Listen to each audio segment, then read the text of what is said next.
नमस्कार प्रिय छात्रों, आज हम पढ़ेंगे प्रश्नावली 3.2 क्लास 10th गणित। इसका पढ़ेंगे क्वेश्चन नंबर तीसरे का 5वां प्रश्न। इम्पोर्टेंट प्रश्न है, पहले प्रश्न को पढ़ लेते हैं। यदि किसी भिन्न के अंश और हर दोनों में 2 जोड़ दिया जाए। आपको ध्यान में रखना है कि भिन्न में क्या होता है, ऊपर अंश और नीचे हर होता है। ठीक है, इसमें कुछ कंडीशन दे रखी है, उसको पढ़ते हैं। यदि किसी भिन्न के अंश और हर दोनों में 2 जोड़ दिया जाए तो वह 9/11 प्राप्त हो जाती है। आगे पढ़ते हैं। यदि अंश और हर दोनों में 3 जोड़ दिया जाए तो वह 5/6 हो जाती है। वह भिन्न ज्ञात कीजिए। आपको ज्ञात करना है भिन्न। इसके लिए आपको अंश और हर का मान ज्ञात करना है। इस प्रश्न को हल करते हैं। इसमें लिखेंगे, माना कि भिन्न का अंश अक्ष है। हमने मान लिया ऐसे ही अक्ष है और हर मान लेंगे y। इतना कर लेंगे। इतना करने के बाद में इस प्रश्न में 2 कंडीशन दे रखी है। इसकी पहली कंडीशन को पढ़ते हैं। हम लिखते हैं यहाँ पर प्रथम शर्त के अनुसार। प्रथम शर्त के अनुसार। ठीक है, आपको देखनी है पहली कंडीशन क्या कह रहा है। यदि किसी भिन्न के अंश और हर में, जैसे आपने अंश x माना और हर y माना। ठीक है, आगे पढ़ते हैं। यदि किसी भिन्न के अंश और हर दोनों में 2 जोड़ दिया जाए, इसमें भी 2 जोड़ेंगे, इसमें भी 2 जोड़ेंगे, इन दोनों की बात हो रही है, तो वह 9/11 हो जाती है। हमें कितना प्राप्त हो गया, 9/11 प्राप्त हो गया। अब इसकी दूसरी कंडीशन लिखेंगे। हम यहाँ करते हैं दूसरी शर्त के अनुसार। इसमें दूसरी शर्त क्या है, यदि अंश और हर दोनों में 3 जोड़ दिया जाए, जैसे आपने अंश x माना था और हर y माना था। अब इनमें 3 जोड़ेंगे, इसमें भी 3 जोड़ेंगे, इसमें भी 3 जोड़ेंगे, तो वह हमें प्राप्त हो जाएगी 5/6। ठीक है, अब इनको सोल्व करके इनके समीकरण बनाएंगे और जो समीकरण बनेंगे उनको हम प्रतिस्थापन विधि से हल करेंगे। अब इनको हल करते हैं। इसके बटे में भी दे रखा है, इसके बटे में भी कोई संख्या है, इन दोनों को करा देंगे वज्र गुणा। इसको इससे गुणा कराएंगे, हमें प्राप्त हो गया 11x। आगे चिन्ह प्लस का है, फिर इस 11 को 2 से गुणा किया तो 11 दूना 22 आ गया, बीच में बराबर का साइन है। अब करेंगे 9 को y से गुणा, हमें प्राप्त हो गया 9y। फिर 9 को 2 से गुणा किया तो प्लस के 18। ठीक है, आपको ऐसे करना है। अब आगे जो x y का मान, इनको एक तरफ लेंगे और संख्या का मान एक तरफ लेंगे। हम उतार देंगे 11x। अब करेंगे इस प्लस 9y का पक्षांतरण। इधर प्लस के 9y है, ये हो गया माइनस का 9y पक्षांतरण करने पर। इसके बराबर में कितना है, 18।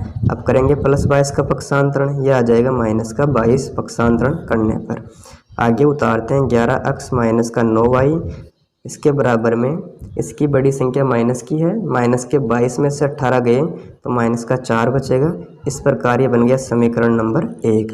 इसी प्रकार हम समीकरण नंबर 2 निकालेंगे। इन दोनों को कराएंगे वज्र गुणा। हम यहाँ लिख देते हैं वज्र गुणा करने पर। इसको इससे गुणा करेंगे, यानी x को 6 से गुणा कराएंगे, हमें प्राप्त हो गया 6x। आगे चिन्ह प्लस का है, 3 को 6 से गुणा कराएंगे, 18 आ जाएगा, बीच में बराबर का साइन है। फिर 5 को y से गुणा कराएंगे, 5y आ जाएगा, आगे चिन्ह प्लस का है। 5 को 3 से गुणा किया तो हमें प्राप्त हो गया 15। ठीक है, आपको इसी प्रकार x y का मान एक तरफ करना है। हम उतारेंगे 6x। अब करेंगे प्लस 5y का पक्षांतरण। इधर प्लस के 5y है तो किसके हो जाएंगे, माइनस के 5y। हम यह लिख देते हैं 5y। इसके बराबर में कितना दे रखा है, 15। ठीक है, इसके बाद में प्लस 18 का करेंगे पक्षांतरण, यानी प्लस के 18 है तो किसकी हो जाएगी, माइनस के 18। हम यह लिख देते हैं पक्षांतरण करने पर। आगे उतारेंगे 6x माइनस के 5y। आपको देखना है इसमें बड़ी संख्या कौन सी है। इसमें बड़ी संख्या प्लस के 15 है, माइनस के 18 है। तो हमने देखा बड़ी संख्या माइनस के 18 है, तो कितना बचेगा, माइनस का 3। इस प्रकार ये बन जाएगा समीकरण नंबर 2। आपका समीकरण नंबर 1 है 11x माइनस के 9y बराबर माइनस का 4।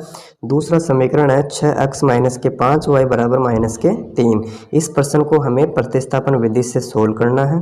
इसको हम करेंगे प्रतिस्थापन विधि से सोल्व। इसमें समीकरण नंबर 1 बन गया 11x माइनस के 9y बराबर माइनस के 4।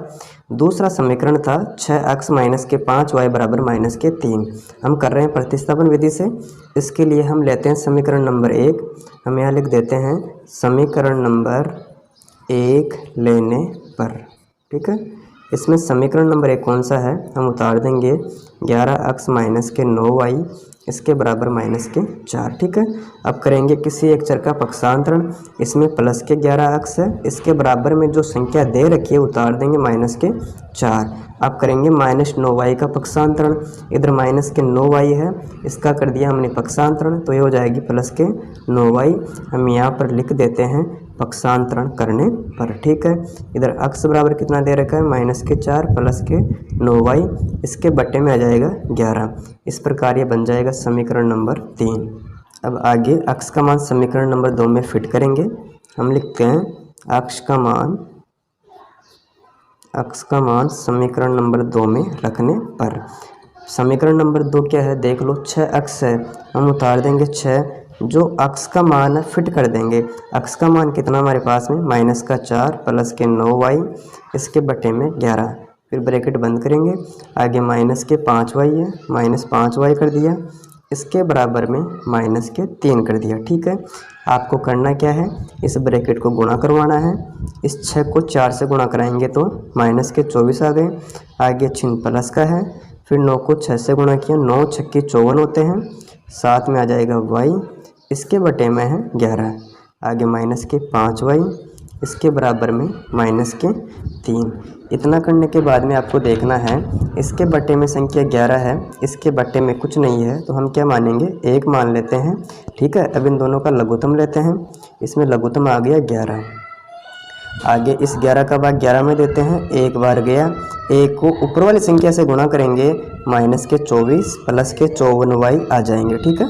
आ रहा समझ में, आगे चिन्ह माइनस का है, फिर 1 का भाग देते हैं 11 में, तो 11 बार जाएगा, और 11 को 5 से मल्टीप्लाई करते हैं, 11 पंजो 55, साथ में आ जाएगा y, इसके बराबर में कितना है, माइनस का 3।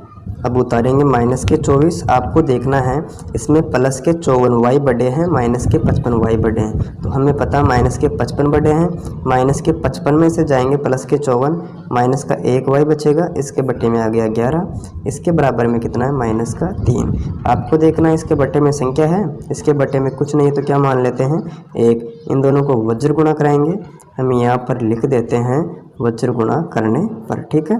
फिर 1 को इससे गुणा किया, माइनस के 24, माइनस का y आ गया, फिर माइनस 3 को 11 से गुणा किया तो माइनस के 33 आ गया, और हमें y का मान ज्ञात करना है, इसके लिए हम यहाँ लिख रहे हैं माइनस के y, इसके बराबर में जो संख्या दे रखी है माइनस के 33, हम यहाँ उतार देते हैं माइनस के 33, इस माइनस 24 का करेंगे पक्षांतरण, इधर माइनस के 24 है, इसका हमने कर दिया पक्षांतरण, यह हो गया प्लस का 24, ठीक है। आगे करते हैं माइनस का y, आपको घटाना है इस माइनस के 33 में से इधर प्लस के 24, हमें प्राप्त हो जाएंगे माइनस के 9, क्योंकि बड़ी संख्या माइनस की है, आगे माइनस से माइनस कट जाएगा, तो y का मान हमें प्राप्त हो गया 9। अब रखेंगे y का मान समीकरण नंबर 3 में, इससे हमें x का मान प्राप्त हो जाएगा, हम यहाँ पर लिख देते हैं y का मान समीकरण नंबर 3 में रखने पर। आपको देखना समीकरण नंबर 3 कौन सा था, ये रहा, x बराबर आगे माइनस का 4 है, फिर प्लस के 9y है, हम उतार देते हैं 9y, इसके बट्टे में है 11, ठीक है। आगे उतारते हैं माइनस के 4, यहाँ प्लस के 9 है, फिर जो y का मान आया है उसको रख देंगे, y का मान 9 है, इसके बटे में 11 है, ठीक है। x बराबर कर देंगे, आगे लिखते हैं x माइनस के 4, इसको इससे गुणा कराएंगे, प्लस के 81 आ गए, इसके बटे में आ गए 11। आपको देखना बड़ी संख्या कौन सी है, प्लस के 81, माइनस 4 घटाएंगे, हमें प्राप्त हो जाएंगे 77, इसमें 11 का भाग देंगे, ठीक है। हम 11 का भाग देंगे 77 में, तब हमें x का मान प्राप्त हो जाएगा 7। इस प्रकार इसमें x का मान 7 आ गया और y का मान 9 आ गया। इसमें हमें भिन्न ज्ञात करनी थी, तो भिन्न बन जाएगी अंश बटा हर, इसमें अंश 7 है, हर नीचे आ जाएगा 9, इस प्रकार भिन्न हो गई 7/9। अगर आपको वीडियो अच्छी लगी, वीडियो को लाइक करें, मित्रों के साथ शेयर करें, और चैनल पर पहली बार आए हो चैनल को सब्सक्राइब अवश्य कर लें। Thank you.